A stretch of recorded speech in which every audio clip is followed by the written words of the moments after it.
Hi guys, வணக்கம். வாங்க நம்ம வீட்டு கருவேப்பிலை 3 இனுக்கு, அது கூட நம்ம வீட்டு பச்சை மிளகா 2 பறிச்சு சூப்பரா ஒரு சாடின் சம்பால் செய்வோமா? நம்மளோட ஸ்டைல்ல சிம்பிளா. வாங்க பார்ப்போம். ஒரு பெரிய வெங்காயத்தை பொடிசா கட் பண்ணிக்கங்க. அது கூட 4 பல்லு பூண்டு அதுவும் பொடிசா கட் பண்ணிங்க. நம்ம வீட்டு பச்சை மிளகாய் அதையும் 2ஆ கட் பண்ணி போட்டுக்கோங்க. போட்டு நல்லா வதக்கிட்டு, அரை தக்காளி பழம் நம்ம வீட்டு கருவேப்பிலை கொஞ்சம் போட்டிருக்கேன். அதையும் போட்டு நல்லா வதக்கிக்கோங்க. நல்லா வதங்கினதுக்கு அப்புறம் உங்களுக்கு எந்த அளவுக்கு உரப்பு வேணுமோ அந்த அளவுக்கு நான் வரமிளகாத்தூள் சேர்த்துருக்கேன். 3 கரண்டி வரமிளகாத்தூள் சேர்த்துருக்கேன். அது கூட உப்பு சேர்த்து நல்லா கிளறி விட்டு ஒரு அரை கப் தண்ணி ஊற்றிருக்கேன். எனக்கு கொஞ்சமாக அந்த வந்து கொஞ்சமாக போதும். ஸோ அதனால கொஞ்சமாக ஊற்றிருக்கேன். உங்களுக்கு எந்த அளவுக்கு வேணுமோ அந்த அளவுக்கு ஊற்றிக்கோங்க.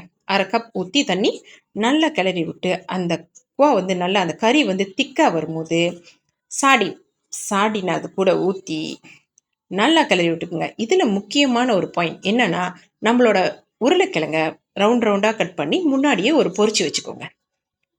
இதுக்குவா நல்லா கொதிச்சு திக்காக வரும்போது நம்ம பொரிச்சு வச்ச உருளைக்கிழங்கையும் இது கூட கலந்துக்கோங்க.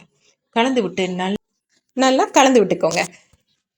இவ்வளோதான் நம்மளோட சிம்பிளான சாடின் சம்பால் ரெடி. இதை வெறும் சாதம், பருப்பு கறி, கீரைக்கறி, ரசம் கூட வச்சு சாப்பிட்டா கூட சூப்பராக இருக்கும். ட்ரை பண்ணி பார்த்துட்டு கண்டிப்பாக கமெண்ட்ல சொல்லுங்கள்.